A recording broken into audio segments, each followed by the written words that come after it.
Je m'appelle Suzanne Rousselot, je suis conseillère municipale dans une commune du Haut-Rhin, la commune de La Baroche, 2000 habitants, dans les Vosges rhinoises. Alors, élue de l'opposition, je n'ai pas de mission particulière, mais je suis membre de différentes commissions, donc la commission d'urbanisme et la commission environnement et forêt à la commune, et les commissions transition, mobilité et culture à la communauté de communes.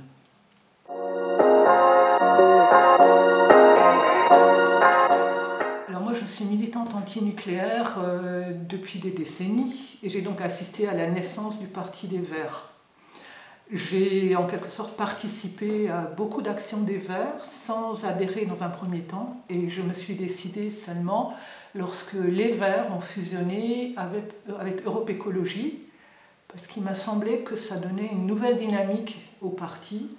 Et j'étais sensible à la dimension européenne parce que je pense que vu l'ampleur des problèmes écologiques actuels et l'ampleur des problèmes de la planète, c'est la bonne échelle pour arriver à faire avancer des propositions concrètes, réalistes et réalisables.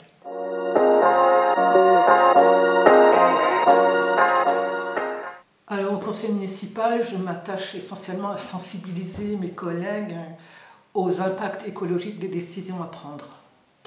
Je me positionne particulièrement sur la question de l'agriculture, l'artificialisation des terres et ses conséquences, par exemple la perte des terres agricoles et leur morcellement qui rend le travail des rares agriculteurs qui restent extrêmement compliqué, les ressources en eau qui se raréfient et surtout les constructions pléthoriques qui ne sont absolument pas adaptées aux chemins existants, qui multiplie en plus le nombre de voitures dans une commune absolument dépourvue de transport en commun.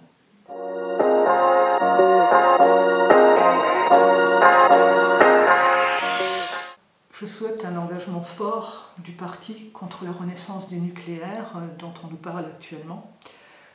J'estime que c'est une aberration écologique et économique et un choix particulièrement dangereux dans un monde de plus en plus instable. L'exemple des centrales nucléaires prises en otage en Ukraine en est une bonne illustration.